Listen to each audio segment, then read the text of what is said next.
We continue to follow the shooting at the White House Correspondents Dinner. More than 2,000 journalists, elected officials, and many more were in attendance Saturday night, many still shaken after that shooting. This video here from the Hill correspondent Judy Kurtz shows the moments after those shots were fired. She and others taking cover underneath tables there, unsure really what was happening, what was going on. She says a long-standing event has had its security flaws. Well, you need a ticket to get into the ballroom. There are other events happening at that hotel as well. And of course, guests staying there as well. There are also these concerns with so many cabinet members and the line of secession leaders at the event. It should have been declared a national special security event. But there are others who consider the security plans to have worked exactly as it should have. I don't feel unsafe living next to this hotel whatsoever. I think that security actually worked. They were able to stop this person from going into the ballroom, and I think that that's proof that something really worked. Well, the White House Correspondents Association is assessing and determining how to move forward. The intense federal investigation, of course, continues as we move into yet another international event. King Charles is in town with a state dinner and a speech to Congress tomorrow. Yeah, there are also several high-profile events this summer to celebrate America's big birthday. To help us understand what the Secret Service is doing at this point to secure future plans, we have former Secret Service agent Keith Wojcicki joining us tonight. Keith, great to see you. Thanks for joining us. Oh, no, I'm hoping that we could fix Keith's audio. Oh, sorry. I apologize. Okay. Thank you so much, Susan. Perfect. Keith, so there's little time to really process after action report here as the King and Queen already in town. Most of these events are going to be in secure locations at the Capitol building, at the White House. But what are some of the changes that you're anticipating that Homeland Security leaders will be making to ensure that all of these venues are indeed safe?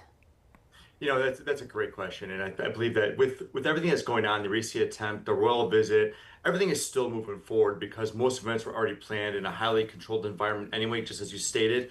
But what changes really isn't the schedule itself. It's more the security posture.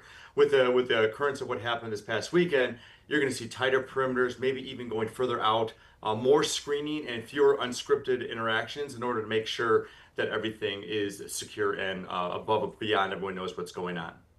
And Keith, you know, with the upcoming America 250 celebrations happening all across D.C. and really the DMV, including a UFC fight at the White House, the IndyCar race right there along the National Mall, so many outdoor events. How will the Secret Service make sure those sites are appropriately secured? And you know the president's going to be out at so many of these. Yeah, Chris, you're spot on there. And now that is a completely different challenge, right? These are large, public, symbolic events across multiple cities. Security teams need to think about the scale, about the crowds, open access, vantage points elevated and on the ground, and coordinate across all kinds of jurisdictions. So you'll likely see more structured access, layered security zones, maybe even a shift towards controlled viewing areas rather than fully opening gatherings to allow people to flow freely. So I think you're going to see a lot more controlled environment. Okay, and so we did see a whole lot of changes post Butler, Pennsylvania, when there was that assassination attempt against the president.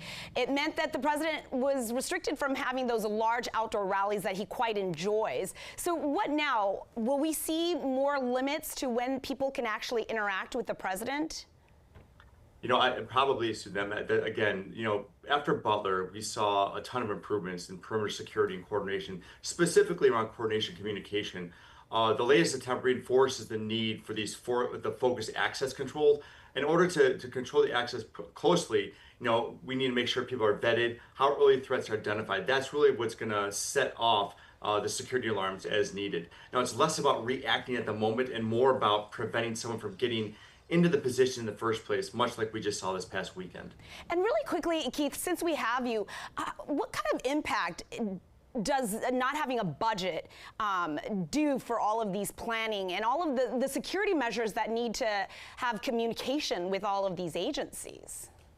You know, you had said it earlier, Susan, about the NSSE events, and when you have the NSSE events, that there's a different kind of budget. Once you start qualifying that and understanding that these security events are so at a large scale and need to be fully access and have the budget there available, I think you're going to see a change in that, especially with, again, this past weekend and the continuous attempts on the president's life and the security around everybody. So with all of that, you're going to see an increased budget, kind of tighten the straps a little bit to make sure everyone is secure and safe.